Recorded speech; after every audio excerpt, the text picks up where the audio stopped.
Hello and welcome back to Crit and Crit. I'm Scint. I'm Axion. And we are continuing our discussion of Jules Verne's 20,000 Leagues Under the Sea while we play through La-Mulana. Last time, we watched Professor Lemeza get punched in the face about 17,000 times by a stone giant. It was funny as heck. I don't like Sokka very much. Also, I didn't realize he was immune to the knife. He's not, you were just missing. Well, that doesn't really help, considering I was taking so much damage trying to hit him with it.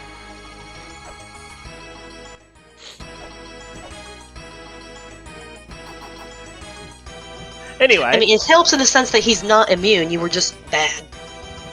That doesn't help me any.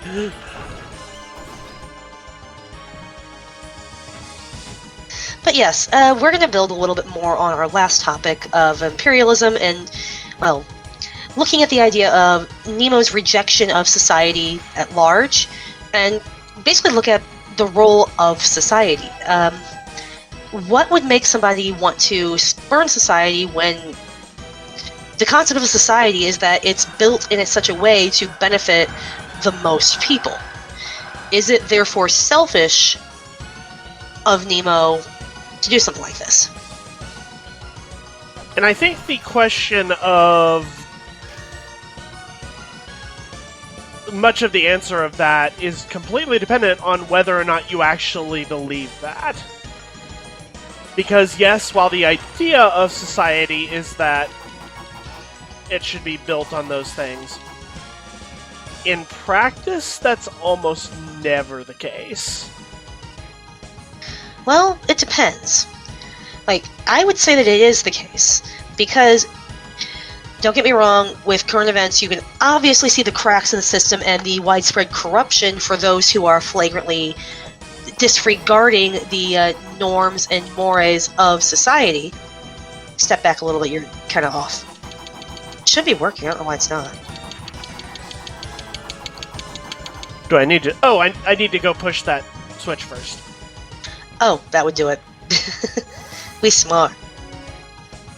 But yeah, the basic idea behind society would be the social contract, where people give up complete absolute freedom in exchange for security. And I know there's a lot of people who say things like, people who give up liberty in exchange for security deserve neither. But what we're talking about is like the freedom to, I don't know, commit murder for the safety of not getting murdered. And things of that ilk, not like the basic, I'm giving up the right to practice or not practice the faith of my choice. So, but that's going to take away people's right to force theirs on others. Which, you know, whatever. Or no, that didn't do it either? I don't remember how to do that. I was sure it was the knife.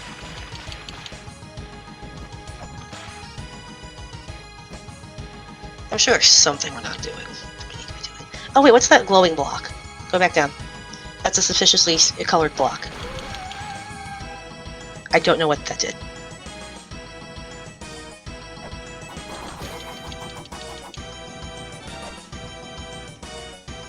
Problem with La-Mulana. Cool, we did the thing! Now what the hell did it do?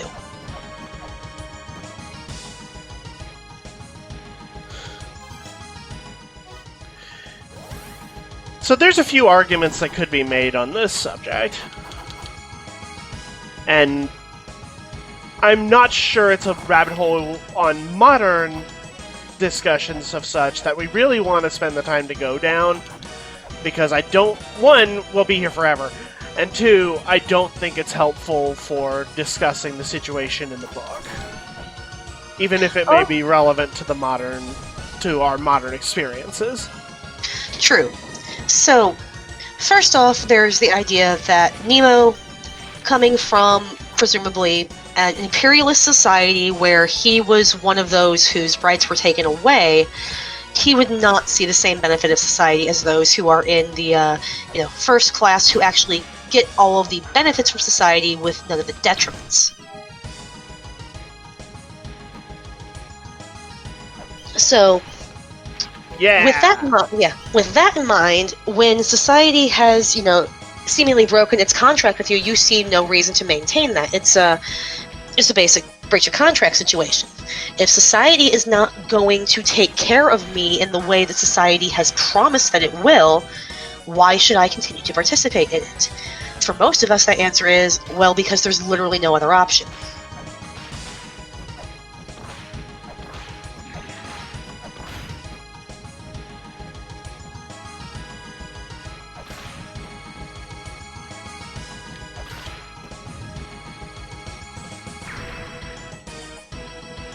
Okay, well, vandalism is a thing. But, yeah, most of us do not have Nemo's resources to just, I'm done with society. Rah. We can't just pick up and leave. We can't just build a submarine that means we don't have to participate with the world anymore. We're stuck, so we have no choice. But there are a lot of people who, hello person who's not moving. There are a lot of people who, if they had the ability to do so, would in a heartbeat pull a Nemo and go off the grid and live out in the woods or something. It's difficult enough to just move to a different country. Yep.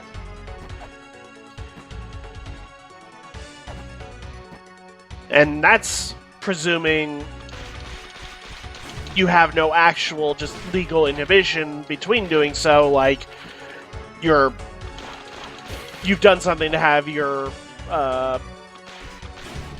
passport revoked or something like that. This is just, oh, you live in country X and want to move to country Y? Okay. Fill out this paperwork, spend a ton of money, and wait 3 years. If you're lucky. But, yeah. So, there are those who would say that Nemo is absolutely in a position to reject the false promise of society. From what little we know of his past from 20,000 Leagues, we know that he lost his family to this country for whatever reason. We're not sure. I'm assuming politics were involved.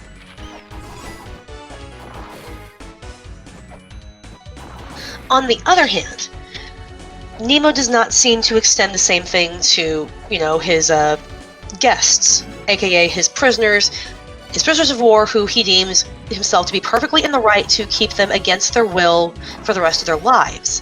Because, well, he picked them up after their ship attacked him, even though they did not know they were firing on people.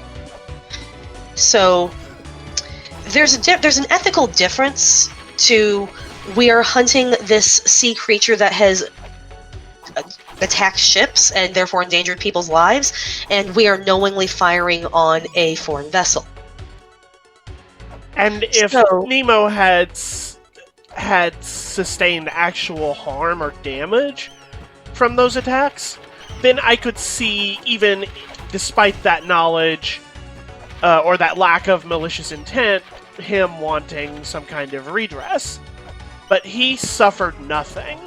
His ship was completely undamaged, and he even makes a point to kind of needle Ned about the fact that he was unable to damage the ship.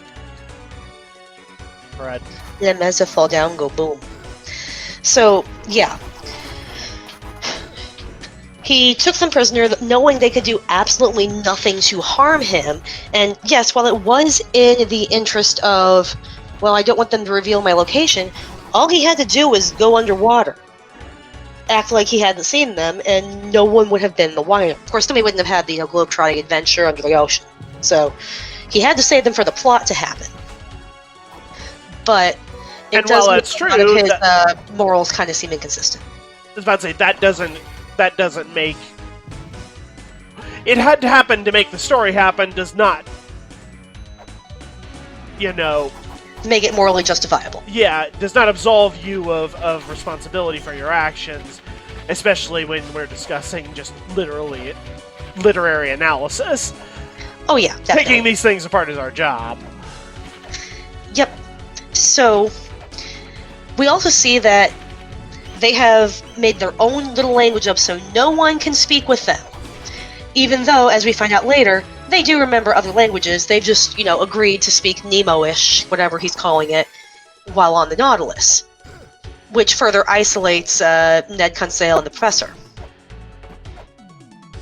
Which, is the intent. They're not part of the crew. They're prisoners. They're not to be trusted because, well, they came from an enemy vessel that tried and failed, but tried to harm the ship. Grapple Claw! The thing I'm terrible at using. Good thing it's not important.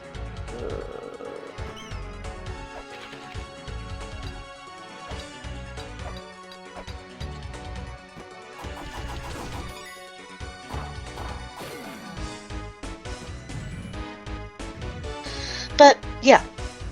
The very basis of society is that the weak are protected by those who are more able.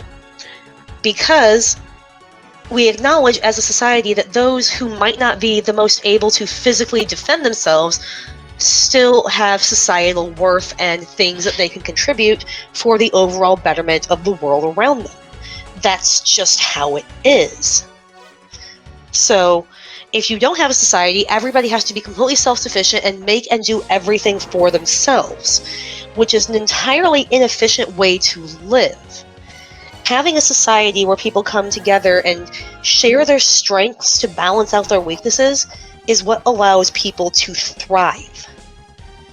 And people tend to forget that in the interest of, I'm just going to take whatever I want because I think Ayn Rand is actually literate and not a complete troglodyte. I got mine. Yeah, I got mine, I don't care about you. Usually the same people who are like, so even though they seem to want to, just because I got mine doesn't mean you get yours, does not translate over to when they're told, well, I suffered, why shouldn't you suffer? Maybe just because you didn't get enough hugs as a child doesn't mean we have to be miserable to make you feel better about yourself. Hey, look! It's the most appropriate place for this story. I do love this music. Spring in the Sky So is probably much. one of the best areas in the game for music. Graveyard of the Giants is really good too. It is. But Curse of Ocean is one of my favorite songs on the entire soundtrack. Yes. But yeah, so the frustration that the professor seems to have with Ned refusing to, follow the rules of the Nautilus, well, Ned didn't ask to be there. None of the prisoners did. Oh, right, I don't have the helmet yet. Correct. So you do need to go to the Trin Labyrinth. Your favorite. I forgot that's how you got that.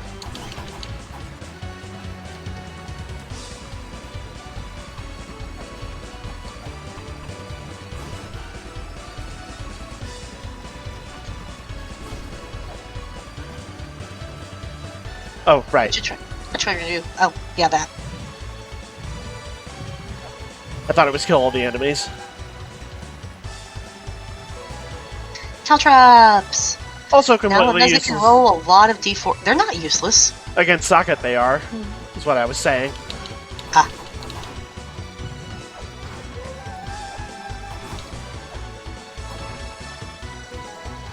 But, yeah, it's kind of the reverse of imperialism right there, where the person who's running away from society is now imposing their rules on a few other people who never asked for it.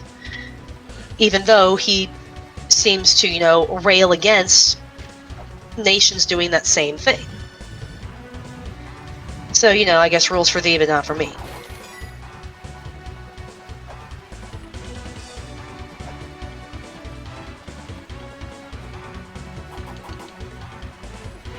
In the end, I don't really think it's society that the trio miss so much as just, their lives. Liberty? Liberty, everything they've known. Because, yeah, the professor's really enjoying being under the sea, but he can't share his research with anyone. If he's stuck under the ocean, that knowledge stays trapped forever, and society cannot benefit from it, which is half the reason that you would, want to do that.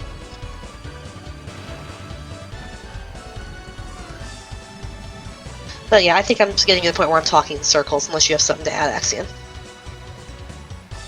I think that's getting about to the close of it.